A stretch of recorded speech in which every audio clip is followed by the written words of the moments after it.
So, I shot this whole video. I edited the whole thing. I put it all together, and I realized that I'm releasing this on Christmas Day. So how can I not wish everybody a happy holiday? Christmas, Hanukkah, Kwanzaa, whatever your thing is. I hope that you're around people who you love, doing exactly what you want to do with those who you want to do it with. I hope you're feeling safe today. I hope you're feeling peaceful. I hope you're feeling a sense of optimism.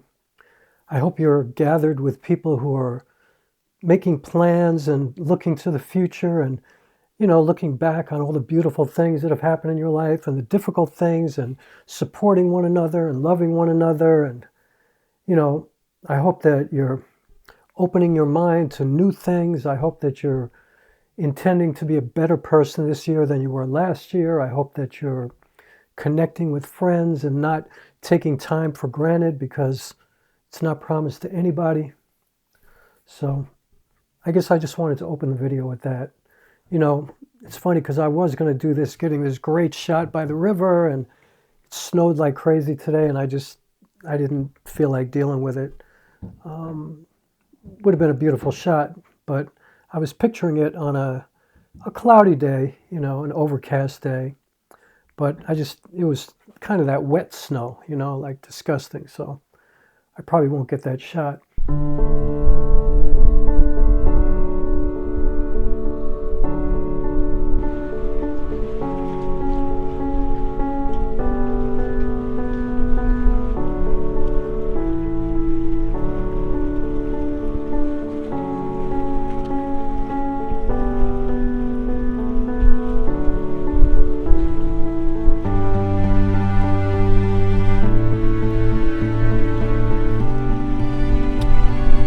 So I got the shot. Merry Christmas, Happy Kwanzaa, Happy Hanukkah, all that kind of stuff. And yeah, here's to a better world for all of us. Let's get to the rest of this video. So I've already shot this video. This is my third time. The first time I had this whole beautiful spot laid out and it was pouring outside, so I wound up shooting in my car. I was gonna shoot this outside.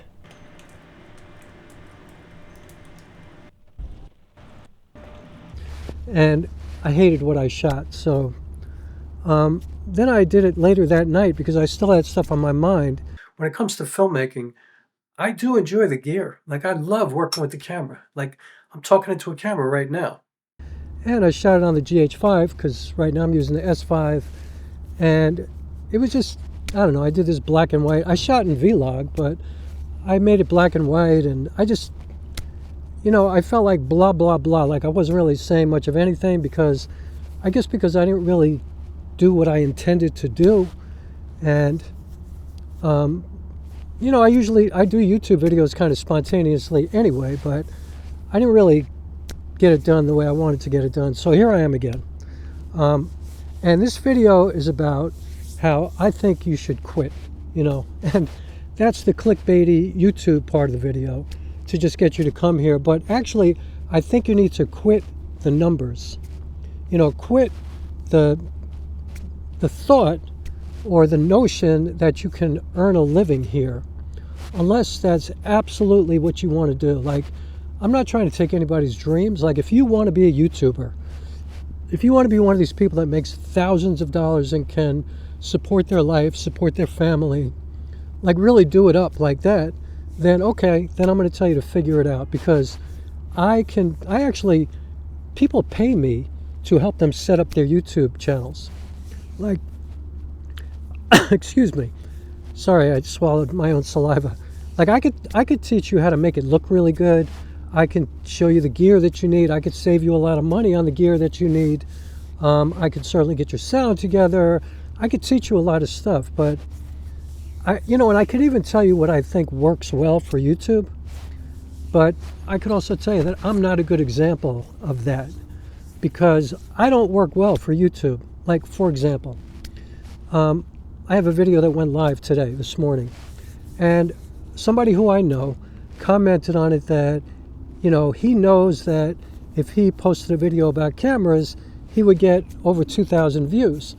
But if he posted about something else, he'd be lucky to get 1,000. And if you look at my numbers, like, I'm amazed if I get 200 views. Like, I don't, you know, I'm usually around 100. Somewhere between 85 and 130. And so, you know, honestly, why would you even be listening to me in a situation like this, you know? But, you know, I've shot a lot. I am monetized. I did have a time where I got a lot of views in a short amount of time. I had a video that got, I think, like 15,000 views. And then at that time, I got a bunch of videos that got a lot of views. However, those were videos that I personally had no interest in. You know, like, I mean, yeah, I was interested in the moment because I was trying to figure out how to get monetized. And then once I got monetized, I was trying to figure out how to make that better. And I was, you know, posting every day. But, you know, those videos were doing okay. And I was suddenly making about, I don't know, $150 to $180 a month on YouTube, which is pretty good. But then I went back to doing what I want to do. I'm an artist, you know what I mean? Like, I'm going to do stuff talking about art. I'm going to talk about, you know, telling stories. I'm going to talk about connecting with people. I'm going to talk about the contribution that you can make from creating a narrative film or documentary or something like that. I'm not really interested in the science of YouTube, and I'm certainly not interested in being a camera tech channel, which is a huge space, and I wound up in this space somehow.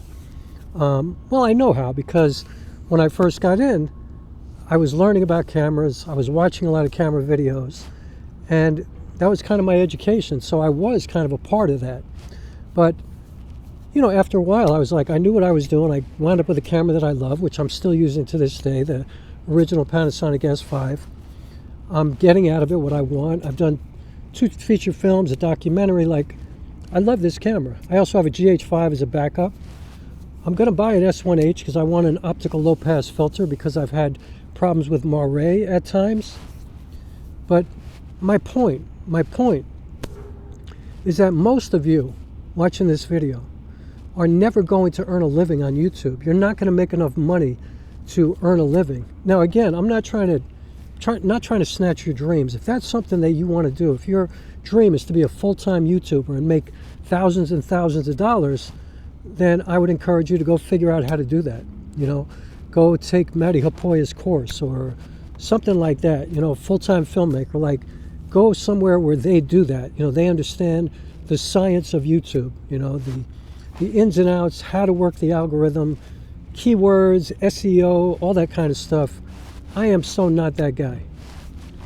And honestly, I don't think most of you are that person. And also, I think that there's a lot of videos out here that are quite misleading. Like, you know, there are plenty of, you know, people who would look at my videos and think that I'm earning a living on YouTube. Now, I don't always go, you know, the extra yard and make beautiful YouTube videos because I save that energy for my filmmaking, for my real work, for feature films, for documentaries. But every once in a while, I'll throw up some good B-roll and I'll create a cool kind of video. And that video is certainly just as good as videos of people earning a living on YouTube. But I've never done a proper camera, you know, review or lens review. Or, you know, I've talked about gear that I've used, but I don't really do a review, you know. And I think that's a space where people seem to make money. Also, you know, where they get companies to come to them and give them gear. Maybe not to keep it, but to use it for a couple of weeks to get more viewers. Maybe go on some of these trips that Sony or Panasonic run. I don't know. But I just think that for most people, and again, I'm going to say this over and over again in this video, I am not trying to snatch your dreams. If this is something that you want to do for a living, do that. 100%. Dive in. Do whatever you got to do. Do whatever you think you need to do. Follow the people who can help you do that. But for, I would say 99% of you who are never going to earn a living on YouTube, but can look at this platform for what it really is for most people, which is so much. Like, first of all, it's a free website. It's a free place where you can post videos. It's a free place for you to like work things out, to put your movies, to get more eyeballs on your art, to help people do things like change a flat tire or fix, your kitchen sink or whatever, stuff like that. Like, YouTube is a great place, and it's also a great place to practice if you're a filmmaker. It's a great place to use to, like, be a separate set of eyes on yourself, like a director. Like, I'm an actor, right? And so it's good for me to rehearse and make videos of myself and then sit there and watch it. I have tons of private videos that you'll never see that I use to analyze my work because, I'm not going to pay a director to come watch me rehearse all the time. I don't have that kind of money. So YouTube is really invaluable for stuff like that. And I understand the kind of insidious nature of the YouTube Studio app and looking at the numbers and feeling less than other people if you don't have the kind of numbers that are rising all the time. It makes you feel like your work is not good, or it's not getting better, or it's not resonating with people. And it's so not the case. Like, there's always going to be people out there who love what you do. There's going to be people out there who hate what you do. That's just a part of the deal. When you're brave enough to put yourself out there, you're going to have to deal with the good and the bad. But if you look at YouTube as a place that is generous enough to allow you to use it for free, even though they take advantage of you, and what's ironic is that you're using YouTube for free. But if you become one of these YouTubers that earn a living here, they're using you. Let me give you an example. And I posted this as a comment on my last video. YouTube has created this, let's take the camera space for example. All these YouTubers are making these incredible camera reviews, They're using sliders and stabilizers and massive lighting studios, and, they're just creating these incredible videos, right? But they're not as incredible, in my opinion, as if a company hired a production company and hired actors and went through a proper auditioning process and got professionals to do the job, from the planning to the shooting to the acting to the coloring to the mixing to all of it, to the rendering, like, to hiring marketing people. Like, that is going to make a much better product. I don't care what anybody says, like, you could argue with me. I'm not saying that what you do is not incredible, but it ain't that. And the problem is that when companies like Canon or Panasonic or Sony or whatever, when they had to do stuff like that in the past, they had to hire a company to do that, which cost tens of thousands of dollars, probably more than $100,000 to do something like that. And then they had to pay the actors not only the fee to do the commercial, but then they had to pay them royalties. And if it was a national spot, you could make $20, $30, $50, $100,000 a year for one commercial like that. And that's how actors earned a living. And so imagine getting 2 or 3 or 4 national spots a year, or maybe an international spot. Like, you're making so much money. Oh, there's a train coming, so you'll get to see it behind me, so that'll be interesting. So you see what I'm saying? You're become a YouTuber, you start doing these commercials for these companies, and suddenly all they have to do is give you, I don't know, if you're a big epic YouTuber, maybe they're giving you 15 or 20 grand. Maybe you're Gerald Undone, maybe you're Mark Bone or somebody like that, or Potato Jet. Maybe they're paying you that much money. I don't know. But they ain't paying you royalties. They're not paying for a production company. They're not paying for a sound person and a DP and lighting people and sound people and makeup and wardrobe and location scouts. And by the way, your commercial here on YouTube is not going to be shown during the Super Bowl, something like that. You know what I'm saying? Like, it's good, but it ain't that. And so what I'm saying is that you're being exploited, and you're putting people out of work. You're destroying an entire economy. And so, look, God bless you. I'm not laying blame on anybody. It is what it is. This is the world that we live in. This is what things like Napster did to the music industry, and streaming, how it destroyed music and, devalued music itself, because the fact that you could get any song ever recorded in the history of music at any moment that you want to devalues that music. Like, you don't have to go to a record store and look through all the, the vinyl records and see these beautiful album covers, which was art in itself. and read the liner notes and all that. You could just like click, listen to it, listen to like 20 seconds and then go to another one. Like that just devalues the art form. And the same thing is happening to commercials. And in my mind, I don't know, like, yeah, I do think the same thing is happening to films as well, because, to be able to watch movies at home is a privilege, and it's a good thing. It's something that we're very fortunate to be able to do. But it's different than going to a movie theater. It's like a whole event. You got to go to the theater. Maybe you go out to dinner.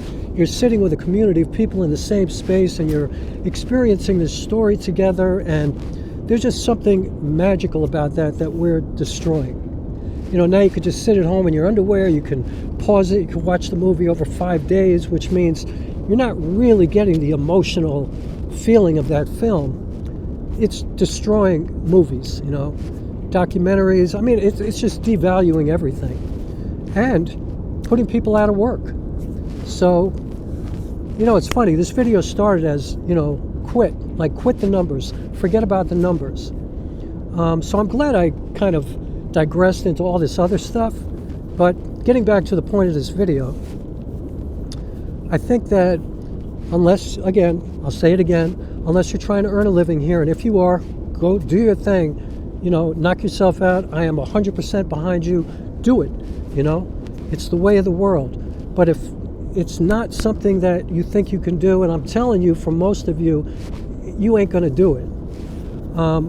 Use this platform to be creative, to take chances, to take risks, to learn, to contribute, to teach, to build community, to meet other people, to try to do things that you never imagined you would do in your life, to be more comfortable in front of a camera, to communicate meaningful things, to share your story. Like, there's just so much about this that's so cool, to learn a whole craft, I said in my last video that, whether you like it or not, you're a filmmaker if you're on YouTube. Even if you're a photographer showing still photography, if you're making a video, you're a filmmaker.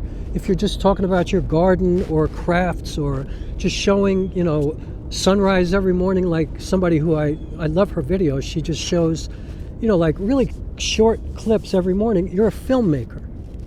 So learn the craft, learn about focal lengths and aperture and white balance and ISO settings, and, just learn about the camera, learn how to expose. Teach yourself how to be the best version of this that you can possibly be, and get something out of it, share things with your family. I mean, make it a step above social media, take it beyond just bullshit. Don't just try to get people to click on your videos, or try to manipulate people, or, try to fool people into just, getting you to the point where you're known or you're famous. Like it's not sustainable. And again, if that's going to make you money, then do it. You know what I mean? But if it's not going to earn you a living, and if you're just here all the time, I'll end the video with this. I've said this so many times, but I think it's important to really think about, and I'm trying to hammer it home. If you're an artist, like I'm an artist, right? This is my life. I'm an artist for life. I came from the music business. The theater has just served me for the last 15 years. I'm a filmmaker. I'm an artist. This is how I earn my living. I struggle. I live a very challenging life, but I wouldn't have it any other way. Like, a lot of people don't realize if you're an artist, you don't necessarily choose this life. It's like you have no choice. I have no choice. Like, nobody chooses to be financially challenged all the time like me.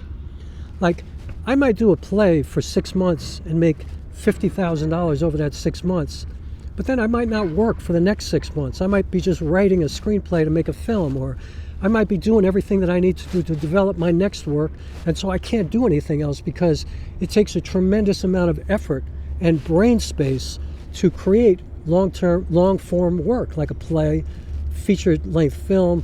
And so I do other things to make money that don't take my brain while I'm being creative, because I'm creative 24 hours a day.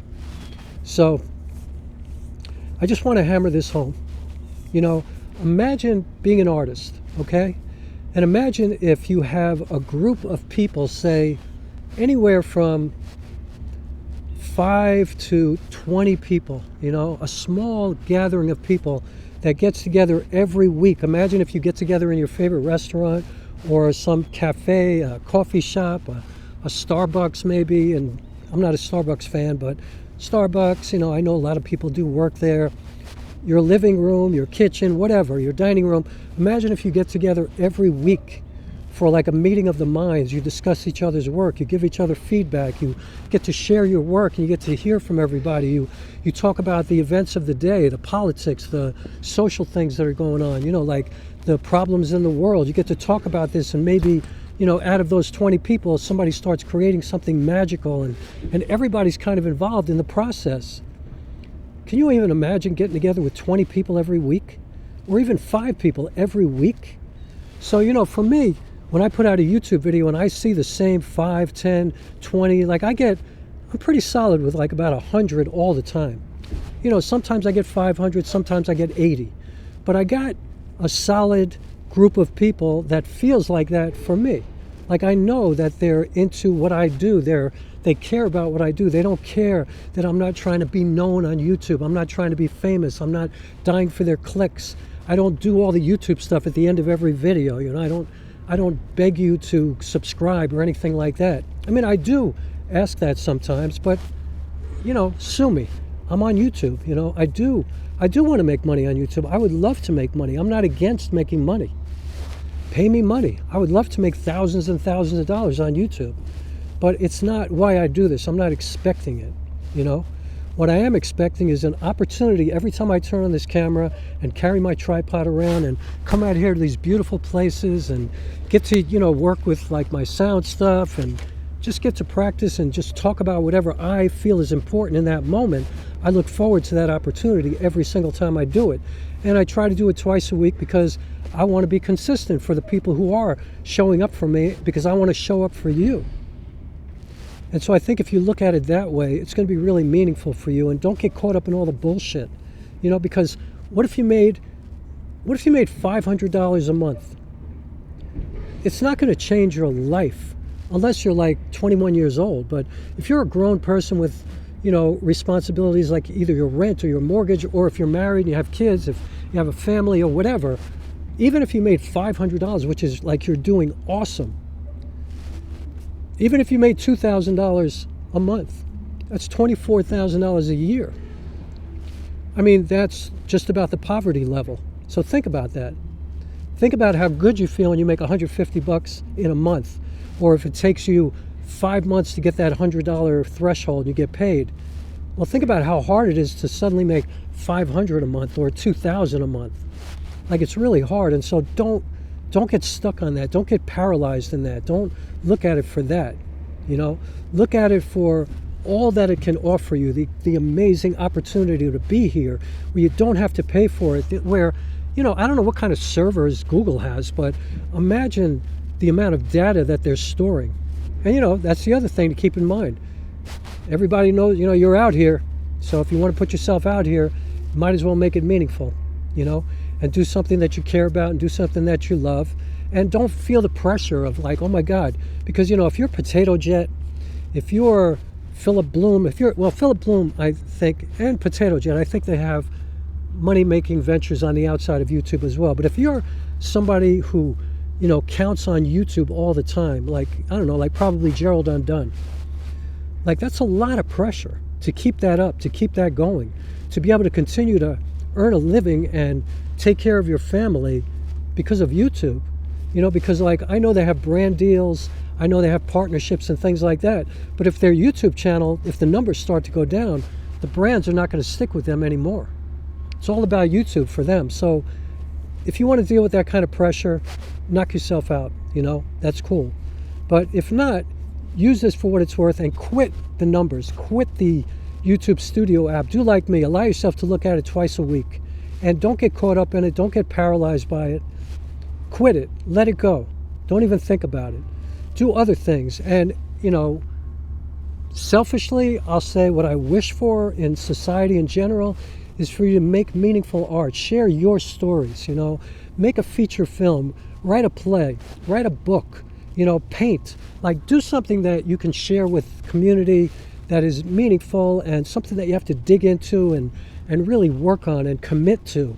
Something that is more than just a 20-minute YouTube video, something that you actually have to maybe research or develop, do character development, go to different locations, tell an actual story that is related to something in the real world, something that's going to inspire people and make people kind of raise their hearts, you know what I mean, and feel empowered to do better.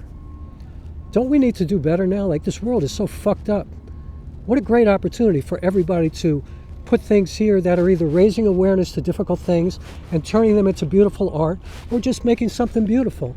So you could do, like, I tend to do stuff that's tough to deal with, I write about horrible things, but I turn them into love stories. I turn them into beautiful stories.